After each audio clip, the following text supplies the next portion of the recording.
KalilaJohnson.com, and I am the CEO of Undefeatable University, an online training community for self-development, self-discovery, and trauma recovery. And I am also a generational impact leader and your legacy strategist and your undefeated life coach. I'm here with a message on guard your eyes, avoiding trauma triggers. And so I believe this message is so important. And one of the scriptures that I'm taking, I am using scripture, it is Matthew 18:9, and it says, "And if your eye causes you to sin, pluck it out and cast it from you. It is better for you to enter into life with one eye rather than having two eyes to be cast into hellfire." Now, of course, that is not an exact thing. Of course, I don't want you to pluck out your eye. That's just it's an extreme exaggeration just to let you know the importance of what you place before you. And in the full version of this message, you can catch that on Facebook at Kalila D. Johnson. The full version of this message, I talked about looking at the generational trends, looking at different generational trends of where there is a history of women who were competitive based off of the music that we listen to. I talked about noticing that there was a rise of competitiveness that could be found in 40 and 44, 5-year-olds that I found. I'm not saying that all of us were like that, but I'm saying that there was a significant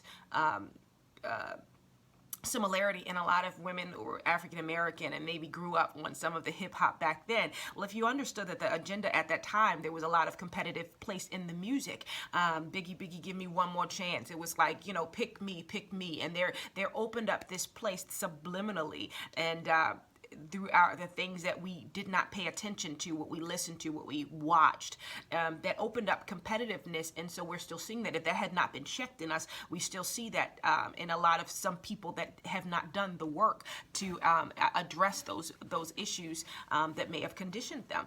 We see in a whole generation of women who did not find themselves to have a voice. We see whole generations being groomed and conditioned by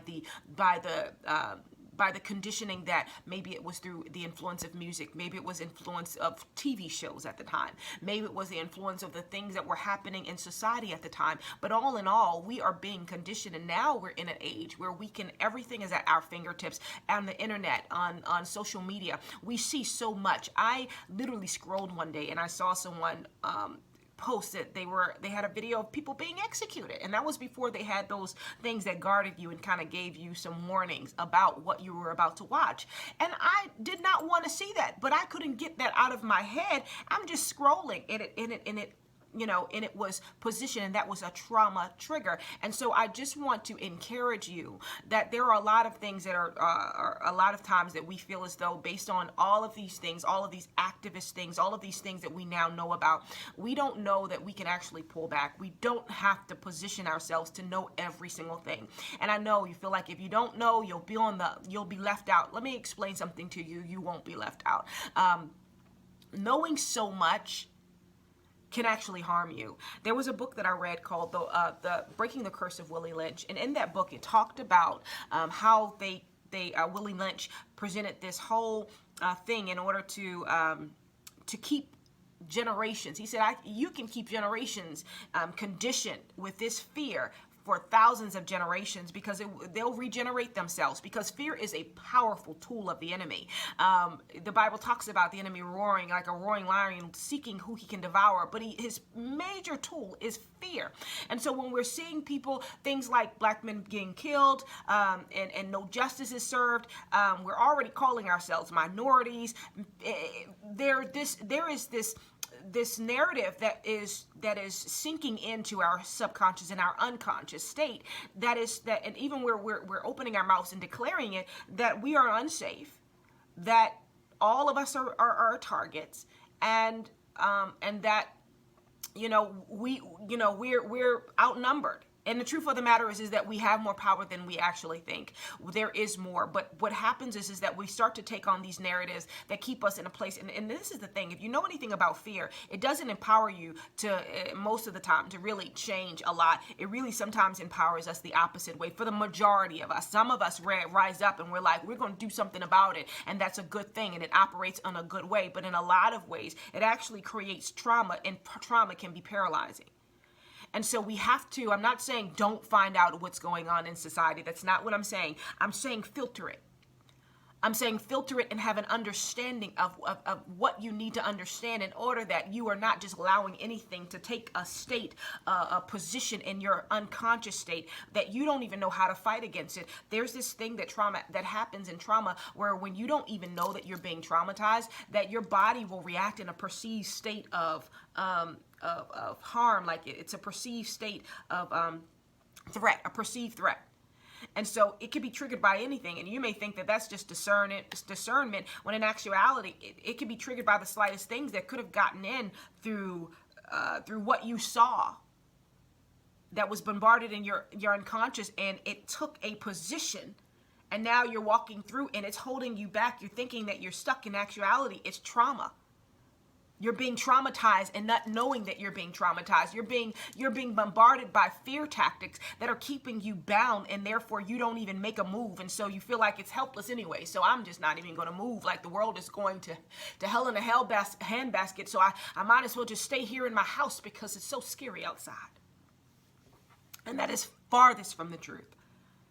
I'm not saying that these things don't matter. I'm not saying that these things aren't happening, but I am saying that if you take the right narrative to understand that no, everyone is not being killed. Every time that we go outside, we're not being targeted. There is a deliberate positioning that's happening to position these things in front of you, because that was the very tactic that Willie Lynch used. Willie Lynch used the tactics of killing the black man and reducing him, either raping him or making him suffer a very horrible death in front of the people that he loved, that looked at him as strength, like the woman or his child, in order that would be conditioning. And so a lot of times that there is a trigger happening right now, and this is not even just a trigger from the things that we've experienced in our lifetime, but this is a DNA memory trigger of trauma. And so there's a book by, I think her name is I tell you, I need to drink some water today. My brain's a little foggy, but forgive me. I think it's Dr.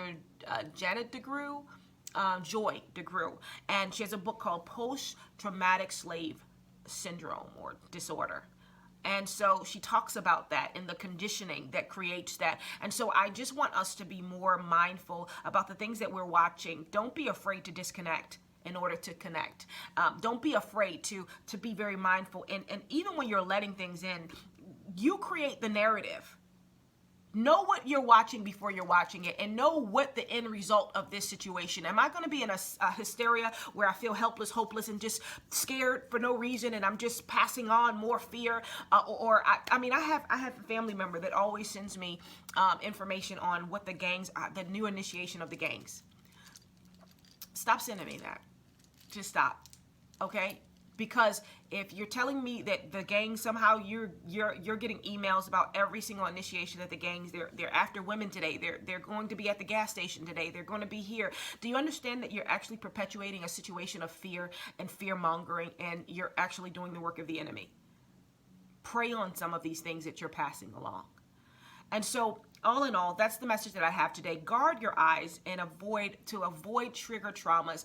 Do not be afraid to disconnect and actually rationalize some of the things that you are allowing in your subconscious, in your unconscious state, and that are controlling a lot of the ways that we are feeling stuck right now. There are things that we've allowed in, and even guarding the things that we're allowing our children to watch, and the narratives, the things that we're saying out of our mouths that are conditioning them to believe a certain narrative that would probably hinder them from pursuing all that God has intended them to pursue.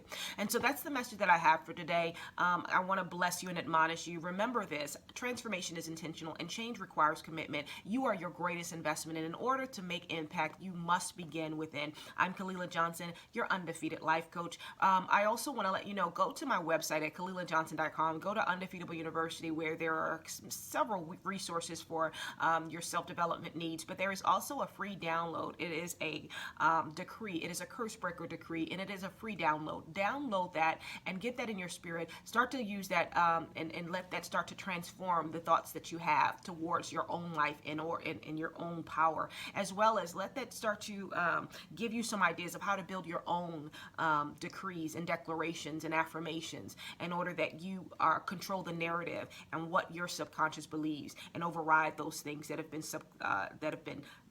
subliminally positioned to hold you back. So God bless you. God bless you. And until around this time tomorrow, I'm Kalila Johnson, your undefeated life coach.